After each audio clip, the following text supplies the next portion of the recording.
Hi అండి, అందరికీ నమస్తే. నా రాక్షసుడు పార్ట్ 86. ఇక స్టోరీ చూసేద్దాం. బెడ్ మీదకి చేర్చి ఆమె మీద అమాంతం వాలిపోయి, అవును పుట్టి, ఎందుకీ గ్రానీకి మామ్కి ఎలా తెలిసే మనం న్యూ లైఫ్ స్టార్ట్ చేశామని అంటాడు ఆమె ఎద మీద ముద్దు పెడుతూ. ధరణి సూర్య ఎహేర్ని సరిచేస్తూ, ఈ బర్త్డే రోజు నుంచి న్యూ లైఫ్ స్టార్ట్ చేద్దామా అని అనుకున్నాను. 4 రోజుల నుంచి ఈ ఆలోచనలోనే ఉన్నాను. ఆఫీస్లో మన స్టాఫ్ న్యూ మ్యారీడ్ ఒకరికొకరు చెప్పుకుంటుంటే విన్నాను. కార్యానికి ముహూర్తాలు పెట్టారు. జాతకాల ప్రకారం కొన్ని రోజులు ఆగాలి అని చెప్పుకుంటుంటే విన్నాను. కానీ భార్యాభర్తల మొదటి కలయికకు మంచి ముహూర్తం పెడతారని అర్థమైంది. ఈ విషయం అత్తమ్మ వాళ్ళకి ఎలా చెప్పాలో నాకు తెలియలేదు నిజంగా. చెప్పడానికి వాళ్ళ దగ్గరికి వెళ్తున్నాను, కానీ చెప్పలేక సిగ్గుతో వెనక్కి వచ్చేస్తున్నాను. నేను దేనికో మొహమాట పడుతున్నానని గమనించిన ఇద్దరు దగ్గర కూర్చోబెట్టుకుని విషయం ఏంటా అని తెలుసుకున్నారు. ఈ విషయం చెప్పగానే కన్నయ్య, అత్తమ్మ, బామ్మ అసలు ఎంత సంతోషపడిపోయారో తెలుసా. పెళ్ళి ఎలాగో ఏడుపుల మధ్యే జరిగింది. ఈ కార్యమైనా సవ్యంగా జరగాలని 1కి 4 సార్లు పంతులు గారిని అడిగి మంచి ముహూర్తం పెట్టించారు ఇద్దరు. అలా తెలిసి వాళ్ళకంటుంది ధరణి. ధరణి, అబ్బో, చాలానే కష్టపడి ప్లాన్ చేశావే. ఇంతకీ జాతకం ప్రకారం ముహూర్తం లేదంటే బర్త్డేకి ఏం గిఫ్ట్ ఇద్దాం అనుకున్నావే అంటాడు సూర్య. ఆమె పైటను పక్కకి జరిపి ఆమె గుండెల మీద ఉన్న అతని పేరు మీదతో పెదాలతో రాస్తూ. ధరణి మాత్రం చిన్నగా నవ్వుతూ, ఇప్పుడు నువ్వు దేనిని చూసి మురిసిపోతున్నావు? అదే ఇద్దామనుకున్నాను అంటుంది. అతను ఇంకా తన ఎదుకు నేను కూడా భయపడ్డాను, కరెక్ట్గా ఆ రోజు ముహూర్తం ఉంటుందో లేదో అని. అందుకే 3 రోజుల ముందుగానే నీ పేరు నా గుండెల మీద చేర్చుకున్నానంటుంది ధరణి. సూర్య అతని పేరు మీద చిరుముద్దులు ఇస్తూ, అందుకేనా 3 రోజుల నుంచి రాత్రిపూట శారీస్ వేర్ చేయకుండా నైట్ డ్రెస్సులో వేసుకున్నామంటాడు సూర్య.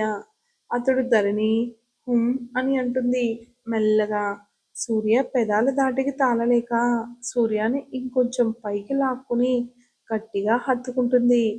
అలసి సొలసి ప్రేమతో నిండిన మనసుతో హాయిగా ఒకరినొకరు పెనవేసుకుని తెల్లవారుజామున నిద్రలోకి జారుకున్నారు ఇద్దరు. ఇక్కడ మాత్రం ఎవరి రూమ్ లో వెళ్ళి వాళ్ళు నిద్రకి ఉపక్రమించారు. రాహుల్ ఉదయం రమ్యని ఏడిపించింది ఇంకా గుర్తు పెట్టుకుని తన రూమ్ లోకి వస్తుందేమో అని చూస్తున్నాడు. వస్తే ఒక ఆట ఆడుకుందామని. కానీ ఇక్కడ ఇంతమంది ఉంది, ఎవరు మన బీస్ట్ బాబ్కి సిస్టర్ హెల్తే. రాహుల్ చేతిలో తప్పకుండా దరువు పడుతుందని ముందుగానే ఊహించి ముసుగు తన్ని గుర్రు పెట్టి నిద్రపోతుంది మన రమ్య.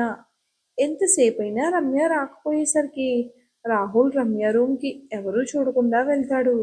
రాహుల్ వెళ్ళేసరికి బ్లాంకెట్ నిండుగా కప్పుకుని ఉంటుంది రమ్య బెడ్ మీద. రాణిగారు హాయిగా నిద్రపోతున్నారా? చెప్తా దీని సంగతి. నీ అన్నని చూసుకుని ఎంత ఏడిపించావే నన్ను ఉదయం అని బాటిల్ తీసుకుని ఒకసారిగా రమ్య కప్పుకున్న బ్లాంకెట్ లాగి బాటిల్ నీళ్లను ఒక్కసారిగా ఆమె మొహం మీద కుమ్మరిస్తాడు మన రాహుల్.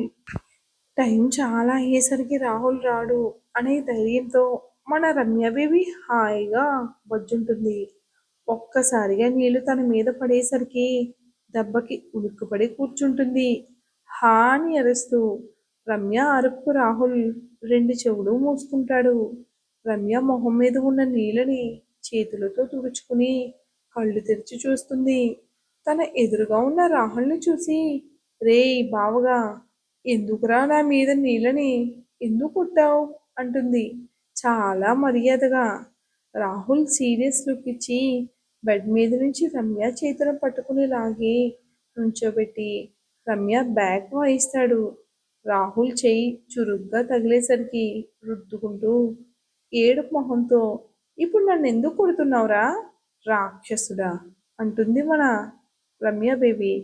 మళ్ళీ ఇంకొకటి పీకి మర్యాదేదే, కాబోయే మొగుణ్ణి అరే ఊరే అంటున్నావు, నేనంటే భయం లేదా అంటాడు రాహుల్. రమ్య ఏడుపు మొహం పెట్టుకుని నొప్పి వస్తుంది బావా, ఎందుకు అలా కొడుతున్నావు అంటుంది అమాయకంగా. అబచా, మరి అంత అమాయకంగా మొహం పెట్టకే, నువ్వు నిజంగానే ఏమీ తెలియని అమాయపకు బల్లి అని నమ్మాల్సి వస్తుందంటాడు రాహుల్. రమ్య రాహుల్ వైపు గుర్రుగా చూస్తుంది. ఏంటి ఆ చూపు? మార్చు, ఇప్పటి నుంచి ఆ లుక్కు మార్చాలి, లేకపోతే ఇలాగే తుర్ర బజాయిస్తాను అని అంటాడు. మార్నింగ్ నీ అన్నను చూసుకుని ఎంతగా రెచ్చిపోయావే, నన్ను అదో టైప్ అన్నట్టు చూస్తున్నావు. అందుకే ఇప్పటి నుంచి నా ప్రతాపం ఏంటో నీకు చూపించాలని నిర్ణయించుకున్నాను అని అంటాడు రాహుల్. అలా చూపించలేకపోతే నా మీద నాకే డౌట్ వచ్చేలా ఉందే అంటాడు. ఆమె నడుం గిల్లి, ఆ బావా నొప్పొస్తుంది, నేనేదో సరదాగా ఏడిపించాను, అంత మాత్రాన్ని సీరియస్గా తీసుకుంటావా అంటుంది రమ్య బిక్కు మొహం వేసుకుని. నాకే డౌట్ వచ్చే మాటలు చెప్పి నేను డౌట్ పడేలా చేసావే, అందుకే ఆ ప్రతాపం అంతా నీ మీదే చూపించాలని నిర్ణయించుకున్నాను బేబీ అంటాడు. ఆమెను ఒక్కసారిగా మీదకు లాక్కుని అతని బిగి కౌగిల్లో బిగించి ఉక్కిరి బిక్కిరి చేస్తూ, హా బావా, నాకు ఊపిరి అందడం లేదు, వదులు అని గింజుకుంటుంది రమ్య. ఆమె మాత్రం గింజుకునే కొద్దీ అతని కౌగిల్లో ఇంకా బిగిస్తూ, ఏంటే, ఈ మాత్రం దానికే ఊపిరాడకపోతే ఎలా అని ఆమెతో సహా బెడ్ మీద వాలిపోయి ఆమె ఎటూ కదలలేకుండా ఆమెపై ఒక కాలు వేసి ఆమె పెదాలను అందుకుని గాఢంగా ముద్దు పెడుతూ ఉక్కిరి బిక్కిరి చేస్తూ అరగంట సేపు రమ్యను ఒక ఆట ఆడుకుని వదులుతాడు మన రాహుల్. రమ్య కష్టంగా ఊపిరి పీల్చుకుంటూ రాహుల్ వైపు కోపంగా చూస్తుంది, ఎర్రగా గుర్రుగా. ఆ చూపును మార్చాలి, చిన్నపిల్లవు కదా అని సైలెంట్గా ఉంటుంటే రెచ్చిపోతున్నావు ఏంటే, ఎప్పటి నుంచి చూస్తావు నా తడాకా అని, ఈ రోజుకి ఇది చాలే బేబీ, నిద్రపో అని చివరగా రమ్య బుగ్గన ఒక ముద్దిచ్చి గట్టిగా కొరికి తన రూమ్కి వెళ్ళిపోతాడు రాహుల్. రమ్య రాహుల్ వెళ్ళిన వైపే చూస్తూ సైలెంట్గా ఉన్నవాడిని గెలికితే ఇలాగే ఉంటుందిలేవే, అయినా నీలో ఈ యాంగిల్ కూడా భలే ఉంది బావా అని అడ్డంగా బెడ్ మీద పడిపోయి నిద్రలోకి జారుకుంటుంది రమ్య బేబీ. తెల్లవారుజామున సూర్యకిరణాలు మొహం మీద పడి వేడి తగులుతుంటే ధరణి కష్టంగా కళ్ళు తెరుస్తుంది. లయబద్ధకంగా వినబడుతున్న అతని కన్నయ్య కుండి చప్పడికి కొంచెం పైకెత్తి చూస్తుంది.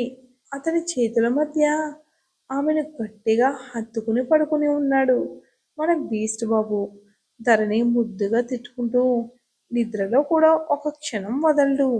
ఎలా పడవేసుకుని కౌగిల్లో బంధించాడో చూడు అనుకుని నిదానంగా ఆంటీ అన్నట్టు అతని పెదాలపై చిరుముద్దు ఇచ్చి అతని చెంపపై చేతిని వేసి కన్నయ్య అని చిన్నగా పిలుస్తుంది ధరణి. ఆమె పిలుపుకు సూర్య బద్ధకంగా కళ్ళు తెరిచి ధరణి వైపు చూస్తూ నవ్వుతూ చూసి ఆమె చెంపలపై ఉన్న ఆమె చేతిని తీసుకుని అతని పెదాల దగ్గర తెచ్చుకుని ముద్దు పెడుతుంటాడు మన సూర్య.